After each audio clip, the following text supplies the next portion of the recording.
እውነተኛ እርግዝና የሚመስል የሆድ ማበጥ ይታይባታል።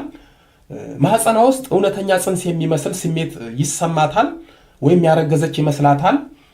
ማህፀኗ ውስጥ ነፍስ ያለው የሚመስል ነገር ሲንቀሳቀስ ሲገላበጥ ይሰማታል። ማህፀኗ ውስጥ ከፍተኛ የሆነ ቁርጠትና ውጋት ይታያል። ማህፀኗ ውስጥ የነፍሳት ድምጽ ይሰማል። በከፍተኛ ሁኔታ ይጮሃል። ጽንስ አትቋጥርም። ስታረግዝ በተደጋጋሚ ደም እየመታት ጽንሱ ለሰው ለማማከር አይደፍሩም። ችግሩን ከልጅነታቸው ይዘውት ያድጉና ለአቅመ ሔዋን ሲደርሱ ወደ ሌላ የችግር ጎዳና ይዟቸው ይጓዛል። ዋጋ የሚያስከፍል መከራ ውስጥ ማህፀኗ አብጦ ሐኪም ቤት ሄዳ ስትመረመር እርጉዝ ነች ተባለች። እሷ ደግሞ እንኳን ላረግዝ ወንድ አላውቅም ብላ መለሰች። በአልትራሳውንድ ስትታይ ማህፀኗ ውስጥ ጽንስ እንዳለ ግን ጽንሱ ከሰው ተፈጥሮ የተለየ እንደሆነ አረጋግተው ነገሯት።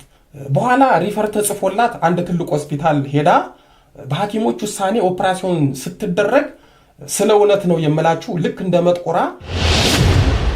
ሁለተኛ ሌሊት እየመጣ በቤተሰብና በማታውቀው ሰው እየተገናኛት እውነተኛውንና ህጋዊ ሩካቤ ስጋን እንድትጠላ በዚህም ጥላቻ መሸማቀቅ ውስጥ እየከተታት ትዳር ልጅ አጥቶ መካን ሆኖ ወደ አንተ ቢማጸን እቤቱም ሆኖ የፄዋ ለጽርቅ አምላክ ልጅ ስጠኝ ብሎ በስም ቢለምነኝ ስለ አንተ ስል በቃኝ እስኪል ድረስ ልጅ ሰጠዋለሁ።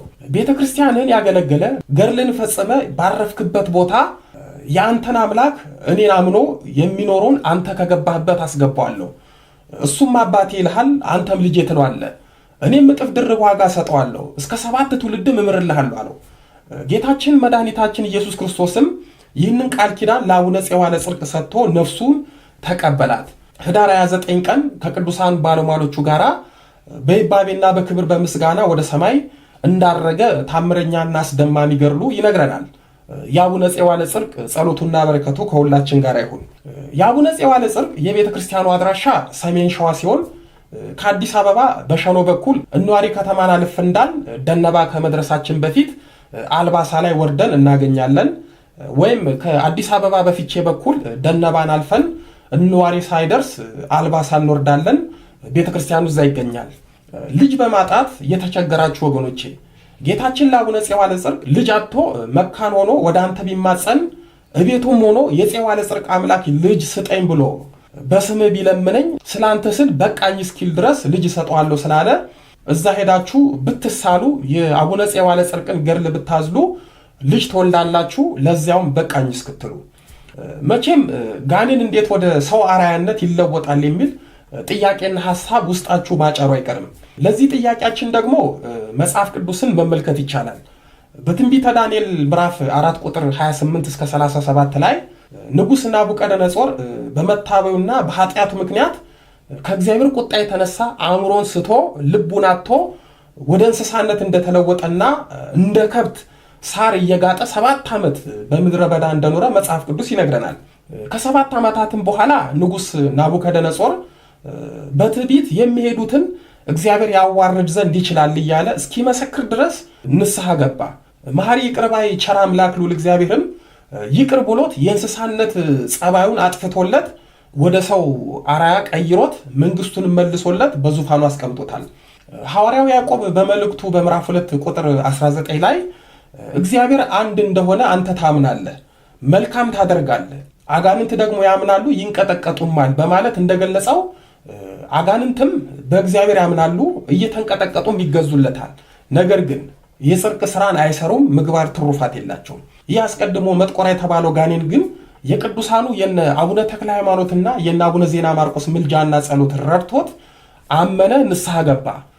በክርስቶስ ማመንን አጽንቶ ምግባር ሃይማኖትን ገንዘብ አደረገ፣ ትሩፋትንም አበዛ፣ በታላቅ ተጋድሎ ኖረ። በእምነቱ በምግባሩ በትሩፋቱና በጽኑ ተጋድሎ ምክንያት ጻድቅ ለመባል በቃ። በመጨረሻም ራሱ ጌታችን መድኃኒታችን ኢየሱስ ክርስቶስ በአካል ተገልጦለት አነጋገረው፣ ቃል ኪዳንም ሰጠው። አቡነ ፄዋ ለጽርቅን ስናስበው የእግዚአብሔር መጠንና ገደብ የሌለውን ምሕረቱን ከማድነቅ በቀር ምንም ማለት አይቻልም። በክርስቶስ በስሙ አምነን እውነተኛዋን ሃይማኖት ይዘን የምንኖር ነገር ግን ኃጢአት ነፍሳችንን ያቆሰለብን ያሳደፈብን ኃጣን ሰዎች ካለን ንስሐ ገብተን ለጽርቅ ሕይወት መብቃት እንደሚቻል ከዚህ ከአቡነ ፄዋ ለጽርቅ የበለጠ ምንም ምሳሌና አስተማሪ ታሪክ አናገኝም። በንስሐ ከተመለስን አምላካችን እንኳንስ እኛን ከስጋው ከደሙ የተዋርነውን ከጎኑም ማይገቦ የተጠመቅነውን ይቅርና አጋንንትንም እንኳን ሊምር የታመነ አምላክ ነው። ዋናው ዲያብሎስም ቅድስት ክርስቶስ ሰምራን እሺ ብሏት ቢሆን ኖሮ ወደ ጽድቅ ሕይወቱ በተመለሰ ነበረ። የወለላይቱ እመቤት ልጆች ይህንን ታሪክ ያመጣውላችሁ አይነ ጥላ ብቻ ሳይሆን ክፉ ጋኔን በሴት ልጅ ማህፀን ተጸንሶ እንደሚወለድ እንድታውቁ ነው። ይህ በገድል ደረጃ ተጽፎ የተቀመጠ ነው። እኔ እንኳን የማውቃት እንጦጦ ማርያም ጸበል የማጠምቃት ልጅ ለ4 ዓመታት ማህፀኗ አብጦ ሐኪም ቤት ሄዳ ስትመረመር እርጉዝ ነች ተባለች። እሷ ደግሞ እንኳን ላረግዝ ወንድ አላውቅም ብላ መለሰች። በአልትራሳውንድ ስትታይ ማህፀኗ ውስጥ ጽንስ እንዳለ ግን ጽንሱ ከሰው ተፈጥሮ የተለየ እንደሆነ አረጋግተው ነገሯት። በኋላ ሪፈር ተጽፎላት አንድ ትልቅ ሆስፒታል ሄዳ በሐኪሞች ውሳኔ ኦፕራሲዮን ስትደረግ ስለ እውነት ነው የምላችሁ ልክ እንደ መጥቆራ የፊቱ ቅርጽ የተለየና የሚያስፈራ 4 እግርና 2 ክንፍ ያለው ጥቁር ፍጥረት አወጡላት። እነሱም ተደናግጠው ሲያዩት ከደቂቃዎች በኋላ ሞተ። የሚገርመው ይቺ ልጅ አሁንም ለ7 ዓመታት ማህፀኗ ውስጥ ሌላ ፍጥረት አለ። ይጮሃል፣ የምትበላውን ይበላል፣ ይተናነቃታል፣ ይገላበጣል። ይህንን ችግር ይዛ እመቤታችን ደጅ መታ አንቺው ከዚህ አሰቃቂ ችግር ፍቺኝ ከማህፀን አውጪልኝ ብላ መታ ነው ይህንን ችግሯን የነገረችኝ። እንዲሁም አንድ ወጣት ልጅ ልክ እንደዚችው አይነ ጥላው በማህፀኗ ተረግዞ ለረጅም ዓመታት ተሰቃይታለች። ሳጠምቃት እኔ ወንዱ አይነ ጥላ በማህፀኗ ተረግዤ ነው፣ ማህፀኗ የኔ ነው፣ ከማህፀኗ አልወጣም፣ እሷም አታገባም፣ አትወልድም እያለ ይፎክራል። እኔም ልጅቷን ራሷን ስትሆን ስጠይቃት እሷም 20ዎቹ ዕድሜ ላይ አንድ ሌሊት በህልሜ ገሃድ በሚመስል አንድ ጥቁር ሰው ተገናኘኝ። ስነቃ ከወንድ ጋር ግንኙነት ያደረግኩ እስኪመስለኝ ድረስ ማህፀኔን እንደ ወንድ ዘር ያለ እርጥበት ተሰማኝ። ከዚያን ቀን ጀምሮ ማህፀኔ እያበጠ መጣ። እኔም ወንድ የሚባል ቀርቦ እንኳን ለጮኝነትና ለትዳር ሊጠይቀኝ ቀርቶ ወንድ ማየት አስጠላኝ ብላ ነግራኛለች። አሁንም ጸበል ነው ያለችው። የወለላይቱ እመቤት ልጆች ስንት ለሰው የማንናገረው ብንናገር ሰዎች የማያምኑን ችግርና ጉር ተሸክመን ያለ ነው። ወደ ትምህርታችን ስንመጣ የሚገርመው አንዳንድ ሴቶች ትዳር ከማይዙበት አይነ ጥላዊ ምክንያት አንዱ መንፈሱ ማህፀናቸው ውስጥ ተረግዞ ስለሚቀመጥ ነው።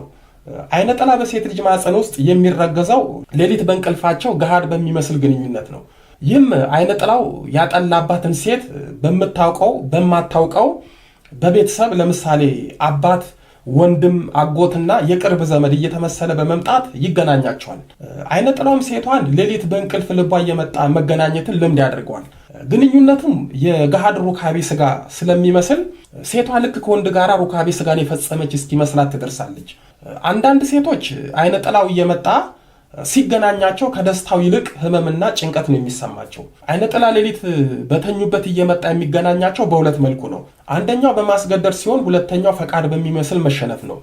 በማስገደድ የሚገናኛቸው የሚያውቁትንና የማያውቁትን ይልቁንም ቤተሰብ እየተመሰለ በመምጣት ነው። ሁለተኛው የምናውቀውን የምንወደውን ሰው እየተመሰለ እየመጣ ነው። በዚህ መልኩ እየመጣ የሚገናኛቸው አይነ ጥላ አይነ ጥላዊ መርዙን በሴቷ ማህፀን ያስቀምጣል። ይህ አይነ ጥላዊ መርዝ በሴት ልጅ ማህፀን ሲያድር ሴቷ በማህፀኗ አጋንንት ትሸከማለች። በሌላ ቋንቋ አጋንንቱ ማህፀኗ ውስጥ ራሱን ያስቀምጣል ወይም በማህፀኗ ያድራል። ይህ ነው መረገዝ የሚባለው። በዚህ መልኩ በሴቷ ማህፀን ውስጥ ያደረው አይነ ጥላ የሴቷን ማህፀን እንደ ግል ይዞታው በመቁጠር ውስጡ መኖር ይጀምራል። ፈተናውንም የሚጀምረው ከዚህ በኋላ ነው።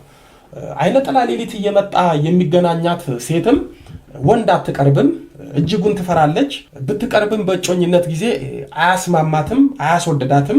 ብታገባም በተለይ በሩካቤ ስጋ ወቅት ከፍተኛ ህመም እንዲሰማት ያደርጋታል። እንዲሁም ሩካቤ ስጋ ያስጠላታል። ከባሏ ጋር ምክንያት እየፈጠረች ሩካቤን እምቢኝ እንድትል ያደርጋታል። ምክንያቱም በማህፀኗ ያደረው አይነ ጥላ ባሏን ሩካቤን እንድትጠላ ያደርጋልና። የወለላይቱ እመቤት ልጆች አንድ ሴት አይነ ጥላ በማህፀኗ ማርገዟን አሊያም አይነ ጥላ ማህፀኗ ውስጥ ማደሩን በምን ታውቃለች ካል በእነዚህ ምልክቶች ታውቃለች። ማህፀኗ ያብጣል። እውነተኛ እርግዝና የሚመስል የሆድ ማበጥ ይታይባታል። ማህፀኗ ውስጥ እውነተኛ ጽንስ የሚመስል ስሜት ይሰማታል ወይም ያረገዘች ይመስላታል።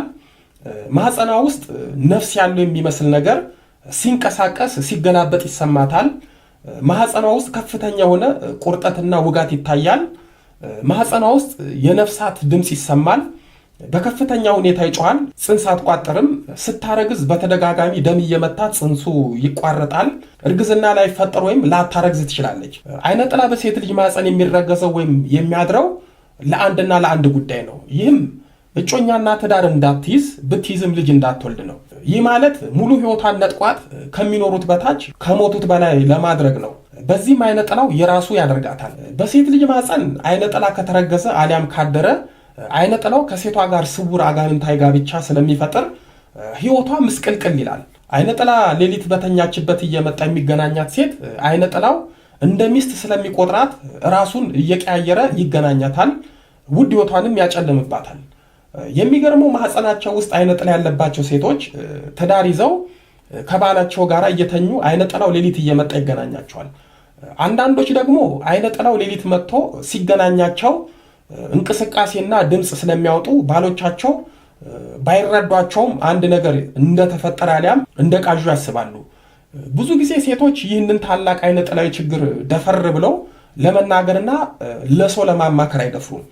ችግሩን ከልጅነታቸው ይዘውት ያድጉና ለአቅመ ሔዋን ሲደርሱ ወደ ሌላ የችግር ጎዳና ይዟቸው ይጓዛል። ዋጋ የሚያስከፍል መከራ ውስጥ ይከታቸዋል። ሌሊት እየመጣ ሴቶችን የሚገናኝ አይነ ጥላ በሴቶች ላይ 5 ዓላማ አለው። አንደኛ፣ ሩካቤ ስጋ ፈጽማ የማታቀን ሴት ሌሊት እየመጣ በአምሳል ወንድ ሲገናኛት ሩካቤ ስጋን በገሃድ የመፈጸም ጉጉቷ እንዲጨምር በማድረግ በዚህም ከወንድ ጋር ዝሙትን እንድትፈጽም ያመቻቻታል። ሁለተኛ፣ ሌሊት እየመጣ በቤተሰብና በማታውቀው ሰው እየተገናኛት እውነተኛውንና ህጋዊ ሩካቤ ስጋን እንድትጠላ በዚህም ጥላቻ መሸማቀቅ ውስጥ እየከተታት ትዳር ጠል ያደርጋታል።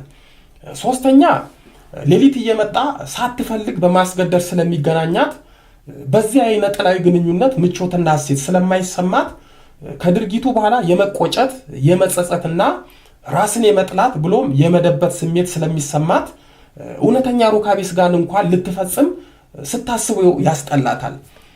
በዚህም አጋንንቱ ሩካቤ ጠል አድርጓት የጮኝነትና የትዳር እድሏን ይዘጋል። አራተኛ፣ አይነ ጥላው ሴቷ ስታረግ ጽንሱን ከማፀን ጀምሮ በመጠናወት አብሯት ተወልዶ ያድግና የሚፈልገውን አይነ ጥላዊ የጥፋትና የክፋት ዓላማ በተወለደው ልጅ ህይወት ይገልጻል። እንዲሁም የእርግማንና የጥፋት ትውልድን በዘራችን ውስጥ ይተካል። በቀላሉ የማንላቀቀውን አጋንንታዊ ማንነቱን አጠናውቶን የራሱ ያደርገናል። እግዚአብሔር በትንቢተ ኢሳይያስ በምዕራፍ 33 ቁጥር 11 ላይ ገለባን ትጸንሳላችሁ እብቅንም ትወልዳላችሁ ያለው ይህንን መሳዩን ነው። ዛሬም ፍሬ የሌለውን ገለባ የሆነውን አይነ ጥላ ጸንሰው እብቅ የሆነ ትውልድ የሚያተርፉ ብዙ ናቸው።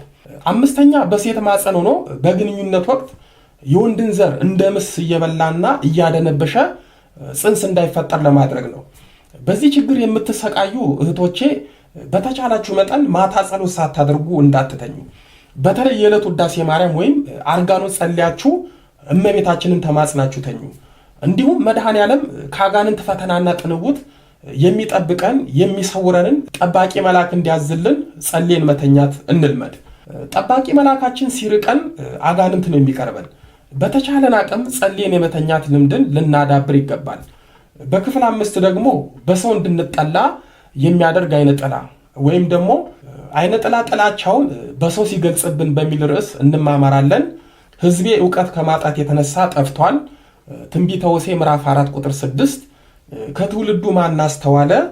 ትንቢተ ኢሳይያስ ምዕራፍ 53 ቁጥር 8 ፈረስ ለጦርነት ቀን ይዘጋጃል፣ ድል ግን ከእግዚአብሔር ዘንድ ነው። መጽሐፈ ምሳሌ ምዕራፍ 20 ቁጥር 31 ያስተማረን የመከረን የአባቶቻችን አምላክ ልዑለ ባሕርይ ቅዱስ መድኃኔ ዓለም ኢየሱስ ክርስቶስ ክብር ምስጋና ይድረሰው። ድንግል ስንላት ጌታን ወልዳ የተገኘች፣ ጌታን የወለደች ስንላት ድንግል የሆነች፣ ስሟን ለመጥራት ከሰማይ ከምድር የከበደች መንበረ ፀሐይ መንበረ ሥላሴ ንግሥተ ሰማይ ወምድር የጌታችን የመድኃኒታችን የኢየሱስ ክርስቶስ እናት ወለላይቱ እመቤት ድንግል ማርያም ምስጋና ይድረሳት። አሜን።